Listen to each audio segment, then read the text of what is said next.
दोस्तों, तो सबसे पहले सभी को नए साल की राम राम। सभी को नया साल बहुत मुबारक हो। भगवान करे सभी की सारी इच्छाएं पूरी हो।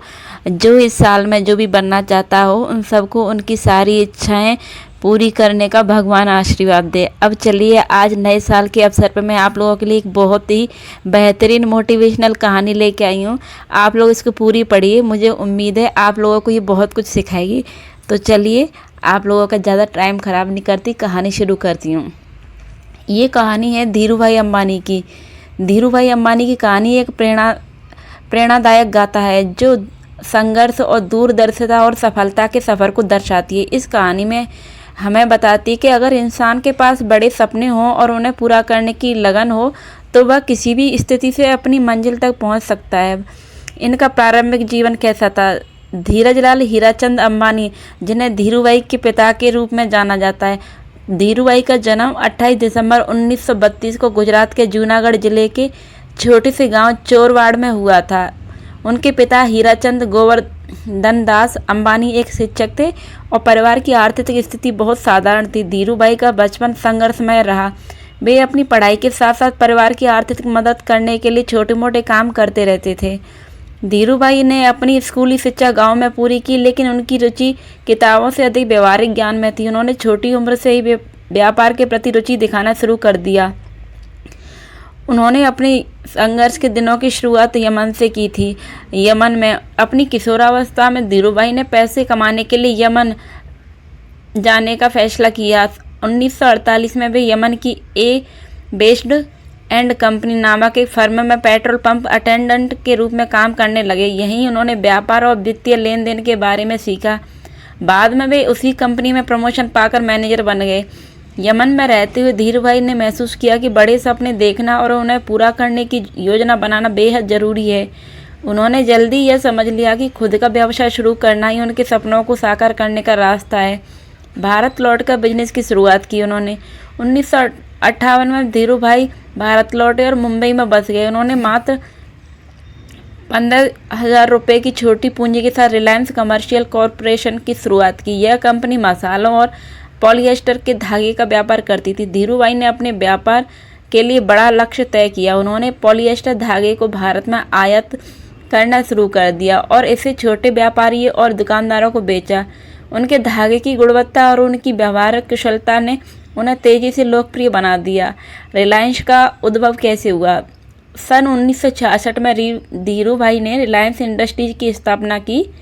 उनकी कंपनी ने धीरे धीरे पॉलिएस्टर पेट्रोल केमिकल के क्षेत्र में विस्तार करना शुरू कर दिया। उन्होंने सन 1977 में रिलायंस को सार्वजनिक किया और इसके शेयर जारी किए। यह एक साहसिक कदम था क्योंकि उस समय भारत में शेयर बाजार को लेकर लोगों में जागरूकता बहुत कम थी। धीरू भाई ने लोगों को निवेश का महत्व समझाया और छोटे निवेशकों को शेयर खरीदने के लिए प्रेरित किया। उनकी इस कदम ने भारतीय शेयर बाजार को एक नई दिशा दी। उनका संघर्ष और उनके साथ जो भी विवाद हुए वो इस तरीके से हैं। धीरू भाई की उनकी सफलता संघर्षों से भरी हुई थी। उन्होंने हमेशा बड़ी कंपनियों और कठिन प्रतिस्पर्धा का सामना किया। 1980 के दशक में उनके व्यवसाय को लेकर कई विवाद और चुनौतियां आईं। उनके आलोचक अक्सर उन पर सरकारी नीतियों का फायदा उठाने का आरोप लगाते थे, लेकिन धीरू भाई ने हर विवाद का सामना साहस और अपनी चतुर बुद्धि से किया। उनकी एक प्रसिद्ध रणनीति थी कि वे कभी हार नहीं मानते थे।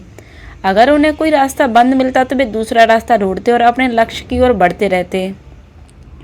नेतृत्व और दूरदर्शिता। धीरू भाई अंबानी का मानना था कि सफलता के लिए दूरदृष्टि, साहस और जोखिम लेने की क्षमता होना आवश्यक है। उन्होंने रिलायंस को भारत की सबसे बड़ी कंपनी में से एक बना दिया। उनकी दूरदर्शिता ने उन्हें भविष्य के व्यवसाय में निवेश करने के लिए प्रेरित किया। उन्होंने पेट्रोकेमिकल, टेक्सटाइल और टेलीकॉम जैसे क्षेत्रों में कदम रखा। उनके द्वारा शुरू किए गए प्रोजेक्ट ने भारत को वैश्विक बाजार में पहचान दिलाई, यानी कि संपूर्ण विश्व में उनको पहचान दिलाई। उनका परिवार और उनका उत्तराधिकारी इस तरीके से बनाया उन्होंने।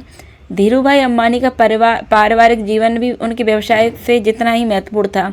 उनके दो बेटे मुकेश अंबानी और अनिल अंबानी, दो बेटियां नीता कोठारी और दीप्ति संगलवार हैं। 1990 के दशक में उन्होंने धीरे धीरे कंपनी की जिम्मेदारी अपने बेटों को सौंपनी शुरू कर दी। हालांकि उनके निधन के बाद परिवार में कुछ विवाद हुए, लेकिन उनके बेटों ने रिलायंस को अलग अलग क्षेत्रों में नई ऊंचाइयों पर पहुंचाया। धीरूभाई का निधन और उनकी विरासत किसको मिली, कैसे मिली, इसके बारे में बताते हैं। 6 जुलाई 2002 को धीरूभाई अंबानी का निधन हो गया। उनका जीवन असंख्य लोगों के लिए प्रेरणा का स्रोत रहा है। उनकी विरासत केवल रिलायंस इंडस्ट्रीज तक सीमित नहीं है, बल्कि यह भारत में उद्यमशीलता और नवविचार की संस्कृति को बढ़ावा देने में उनकी भूमिका को दर्शाती है। आज रिलायंस इंडस्ट्री भारत की सबसे मूल्यवान कंपनियों में से एक है। उनके बेटे मुकेश अंबानी ने इसे वैश्विक स्तर पर पहुंचाया। धीरूभाई अंबानी से मिलने वाले सबक जो आप सबको अपने जीवन में उतारने चाहिए। सपने बड़े देखना। धीरूभाई हमेशा सपने देखने और उन्हें पूरा करने के लिए कड़ी मेहनत करने में विश्वास रखते थे। अब दूसरा जो सबसे बहुत ज़रूरी है, जोखिम उठाने की क्षमता। उन्होंने दिखाया कि अगर आप जोखिम लेने से डरते हैं तो आप बड़ी सफलता नहीं पा सकते। बिल्कुल सही, अगर हमें सक्सेस होना है तो हमको सफलता पाने के लिए जोखिम तो लेना पड़ेगा। दूरदृष्टि। उन्होंने अपने व्यवसाय के हर पहलू में दूरदर्शिता दिखाई और भविष्य की संभावनाओं को पहचाना। इनका उनका चौथा पॉइंट है वो है सभी के साथ समानता का व्यवहार। उन्होंने छोटे निवेशकों और आम लोगों को भी अपनी सफलता की कहानी का हिस्सा बनाया। उन्होंने सभी छोटे निवेशकों के साथ मिलकर के अपने व्यवसाय को आगे बढ़ाया था।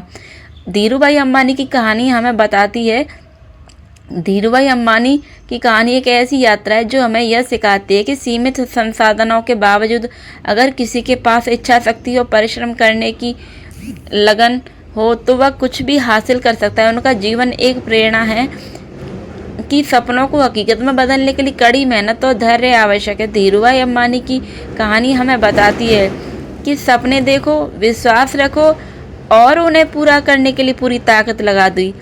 तो दोस्तों, आज थी धीरूभाई अंबानी की ये कहानी।